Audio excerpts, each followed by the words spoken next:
할렐루야. 2022년 11월 22일 화요일 아침 기도회를 시작하겠습니다. 오늘도 주님의 귀한 말씀을 함께 묵상하고 또 기도함으로 복된 하루를 시작하는 우리 성도님들 되시기 바랍니다. 오늘 하나님의 말씀은 다니엘서 10장 10절부터 21절까지의 말씀입니다.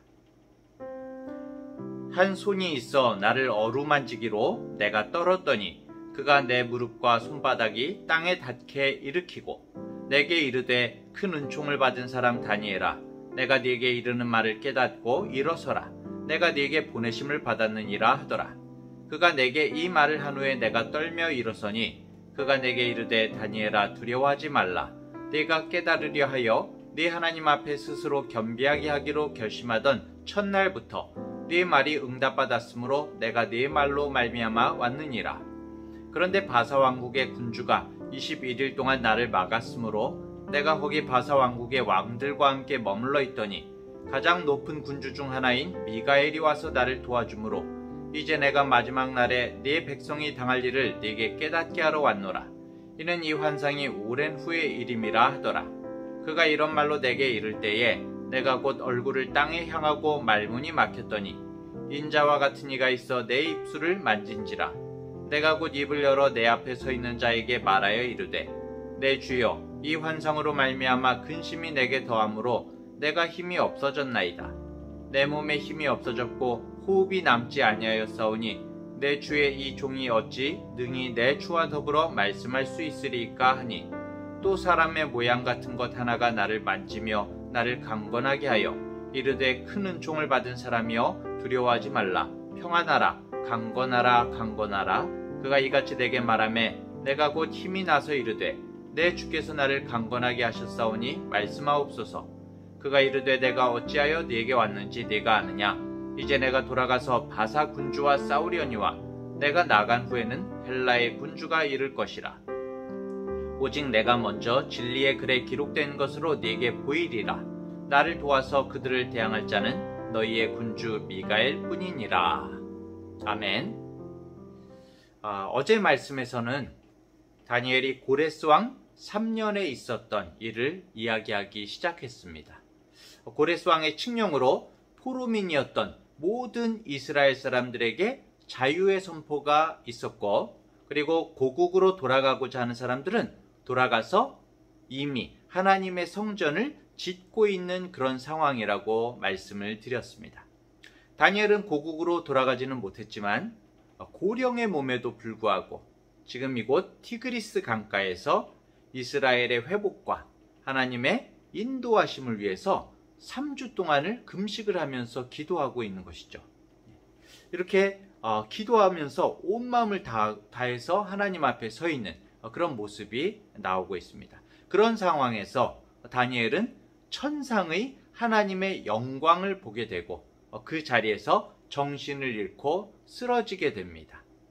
그 위엄과 영광이 요한계시록에 나타난 예수 그리스도의 모습과 같았다고 어제 말씀드렸죠.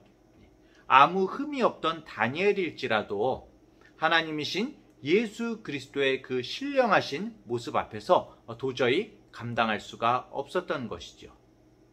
자, 그리고 오늘 말씀의 본문이 10절부터 시작이 됩니다.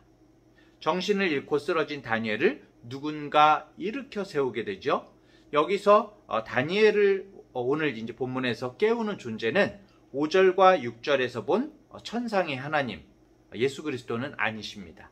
누구라고 구체적으로 자신을 소개하지는 않지만 하나님의 응답의 소식을 가지고 온 천사라고 보여지는데요. 어쩌면은 사람들에게 하나님의 메시지를 전하는 가브리엘 천사일지도 모르겠습니다. 다니엘을 일으켜 세운 천사가 다니엘에게 알려주는 오늘 본문을 통해서 우리는 몇 가지 중요한 진리를 알 수가 있는데요. 첫째로 하나님께서는 우리 성도들의 기도를 언제나 즉각적으로 듣고 계시다는 것입니다. 오늘 말씀에서 천사가 다니엘에게 네가 하나님의 비밀을 알기 위해서 이스라엘 민족의 장래에 대해서 하나님께 금식하고 기도하던 첫날부터라고 말하고 있죠. 네 말이 들으신 바 되었다라고 말하고 있거든요. 진실한 기도는, 우리의 진실한 기도는 절대로 공중으로 흩어져 버리고 사라져 버리는 것이 아니라 우리가 기도하는 그 순간에 하나님께서 그 기도를 다 받으신다는 것입니다. 들으신다는 것입니다. 이것은 물론 내 소원대로 하나님께서 응답을 다 하신다는 것이 아니죠. 다 들어주신다는 것이 아니죠. 하지만 우리의 기도에 즉각적으로 하나님께서는 귀 기울여 주신다는 것입니다. 하나님의 마음을 우리에게 주신다는 것입니다. 성도 여러분, 하나님이 내 기도를 들으실까 하는 그 기도에 대한 회의와 물음이 있을 때마다 정말 기도를 들으시고 다니엘에게 천사를 보내신 오늘 이 말씀을 기억하시기 바랍니다. 자, 둘째로 오늘 말씀 가운데 보면은 악한 영들이 기도의 응답을 방해하고 있는 그런 사실이 나오고 있습니다. 하나님이 즉각적으로 기도를 들으시고 응답하실 때에 많은 경우 악한 영들이 그 응답되는 과정을 지연시키거나 방해하고 있다는 사실이 오늘 말씀 가운데 나오고 있는 건데요. 이렇게 나오죠. 바사 왕국의 군주가 21일 동안 나를 막았으므로 내가 거기 바사 왕국의 왕들과 함께 머물러 있더니, 그러더니 가장 높은 군주 중 하나인 미가엘이 와서 나를 도와서 내가 올 수 있었다. 이렇게 말하고 있습니다. 이것은 언뜻 보면은 정치적인 어떤 설명 같아 보이는데요. 더 자세히 우리가 살펴보면은 이것은 바사의 어떤 세상 나라 군주를 말하는 것이 아니라 바사의 영적 흐름을 붙잡고 있는 악한 영을 말하고 있는 것입니다. 우리가 흔히 말하는 사단의 세력인 것이죠.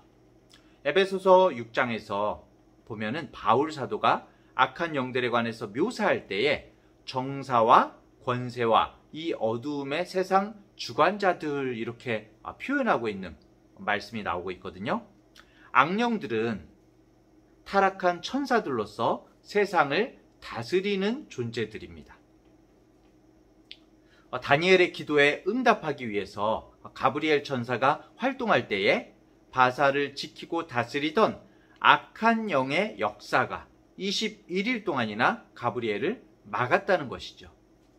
마귀는 그 졸개들인 타락한 천사들에게 각 나라들을 나눠주고 각 나라를 주고 배후에서 사람들을 움직여서 그 나라의 정치와 역사에 관여하고 간섭하면서 혼란을 일으키고 있다는 것입니다. 결국 우리가 보는 모든 세상의 현상에도 어마어마한 영적 전쟁이 지금도 벌어지고 있다는 사실을 우리는 오늘 본문에서 알 수가 있는 것이죠. 하지만 결국 어떻게 됩니까? 하나님의 심부름꾼인 미가엘 천사를 사용하셔서 하나님께서는 결국 뜻을 이루시죠. 결국 기도는 엄청난 영적 싸움이라는 것입니다. 우리가 그냥 대수롭지 않게 습관적으로 기도하는 경우가 많지만 모든 그리스도인의 심각한 기도는 영적인 싸움인 것입니다. 그래서 바울 사도는 에베소서 6장 12절에 우리의 씨름은 혈과 육을 상대하는 것이 아니요 그리고 통치자들과 권세들과 이 어둠의 세상 주관자들과 하늘에 있는 악의 영들을 상대함이라 이렇게 말하고 있는 것이죠. 성도 여러분, 우리 주님께서는 어떻게 우리에게 기도의 모습을 보여주셨습니까? 그야말로 전투의 모습을 보여주시죠. 누가복음 22장 44절에 보면 예수께서 힘쓰고 애써 더욱 간절히 기도하시니 땀이 땅에 떨어지는 핏방울같이 되더라 이렇게 말씀하시지 않습니까? 성도 여러분, 정말 이렇게 기도해 보신 적이 있습니까? 이렇게 예수님처럼 핏방울이 정말 땀이 땅에 떨어지는 핏방울이 되는 것처럼 이렇게 기도해 보신 적이 있으십니까? 우리는 주님의 군사요 용사인 것입니다. 우리를 통해서 그 위대한 하나님의 역사와 기적과 영광을 나타내시려고 우리에게 기도하라고 하시는 거죠. 때때로 우리는 이 기도의 싸움을 싸울 필요가 있습니다. 하나님께서 기도하게 하시고 이 기도의 싸움을 싸우게 하시죠. 정말 이렇게 심각한 것이 기도의 싸움인데 우리들은 이렇게 해보고 저렇게 해보다가 기도나 해볼까? 이런 자세가 아니라, 그렇죠? 주님의 기도의 모습에서 도전을 받아서 주님의 기도의 용사로 사는 우리 모든 성도님들 되시기 바랍니다. 자, 세 번째로 이런 영적 전투의 기도에서 어떻습니까? 우리는 사실 그냥 녹초가 되고 넘어져 버릴 때가 많지요. 기도의 전투는 하지만 오늘 말씀에서 보자면은 새 힘을 얻게 합니다. 보통 우리는 기도가 우리를 지치게 하고 에너지를 소모시킨다고 생각합니다. 하지만 진정한 기도에 대해서 주님께서는 우리를 영적인 에너지가 다 소모되어서 쓰러진 상태에 그대로 놓아두지 않으시고 반드시 우리에게 새로운 힘을 주신다는 것입니다. 오늘 18절 19절을 보면 또 사람의 모양 같은 것 하나가 나를 만지며 나를 강건하게 하여 이르되 큰 은총을 받은 사람이여 두려워하지 말라 평안하라 강건하라 강건하라 그가 이같이 내게 말하매 내가 곧 힘이 나서 이르되 내 주께서 나를 강건하게 하셨사오니 말씀하옵소서라고 다니엘이 힘을 얻는 모습이 나오고 있습니다. 기도를 마친 다니엘이 다시금 새 힘을 공급받은 것이죠. 기도는 영적 전쟁이고 정말 힘든 사명이지만 하나님의 놀라우신 은총과 도우심이 함께 했을 때 우리는 새 힘을 가지고 일어서게 되는 것입니다.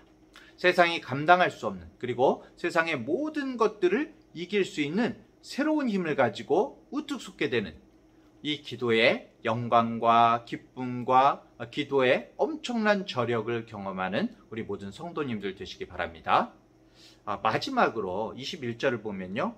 오직 내가 먼저 진리의 글에 기록된 것으로 내게 보이리라 그렇게 나오고 있습니다. 기도의 싸움은 반드시 말씀의 도우심을 동반해야 한다는 것입니다. 21절에 진리의 글이라는 것은 성경을 말씀하고 있는 것이거든요. 말씀을 의지하고 붙들고 기도의 싸움을 해야 하는 것입니다. 하나님이 우리 그리스도인들로 하여금 이 땅에서 사단과의 싸우는 영적인 전쟁에서 우리의 삶을 지키고 하나님의 자녀답게 승리하는 삶을 살도록 하기 위해서 주신 무기가 두 가지가 있는데 두 가지 영적인 무기 바로 기도와 말씀인 것이죠. 이 두 무기 중에 어느 한 무기가 녹슬어 버리면 우리의 삶이 흔들리게 되는 것입니다. 사랑하는 대학교의 성도 여러분 그리고 기도학생연합의 우리 지체 여러분, 여러분의 기도 생활은 정말 살아있습니까? 말씀을 통해서 하나님의 음성을 들으며 그분의 거룩한 영광을 보는 삶을 살고 있습니까? 기도와 하나님의 말씀이라는 이 두 개의 놀라운 무기를 가지고 악한 영과의 전쟁에서 오늘도 승리하시기를 바랍니다. 그리고 이 모든 것 이전에 하나님께서 다니엘에게 놀라우신 영광과 섭리를 보여주심은 다니엘의 진실함과 겸비함이 있었기 때문입니다. 성숙한 신자의 표는 바로 하나님 앞에서의 겸비함입니다. 하나님의 섭리를 믿고 하나님의 계획의 완전함을 인정하는 것이죠. 비록 상황이 내 뜻대로 되지 않고 또 나에게 유리하도록 상황이 전개되지 않는다고 할지라도 내가 드린 기도가 속히 응답되지 않는다고 할지라도 하나님의 완전하심을 인정하고 하나님의 말씀 앞에 자신을 낮추고 순종하는 겸비한 말입니다. 오늘도 진실함과 겸비함으로 오늘 하루길을 걸어가는 우리 모든 대학교의 성도님들 되시기를 간절히 축원합니다. 기도하겠습니다.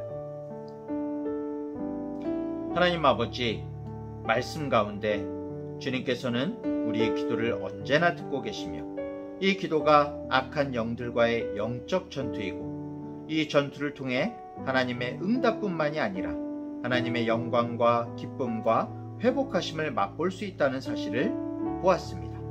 또한 이 기도는 말씀의 도우심을 반드시 동반해야 함을 보았습니다. 전능하신 주님, 이 모든 주님께서 우리에게 맡겨주신 삶을 살아가며 기도의 사명을 날마다 감당하며 주님 안에 살게 하여 주시옵소서. 그리고 그 모든 하나님 앞에서의 삶을 하나님의 계획과 섭리의 완전함을 인정하고 주 앞에 겸비하여 하나님의 말씀 앞에 순종하는 믿음으로 살게 하여 주옵소서. 하나님께서 사랑하시는 겸비함을 지닌 성숙한 믿음의 자녀들이 되길 원합니다. 감사드리며 예수님의 이름으로 기도합니다. 아멘.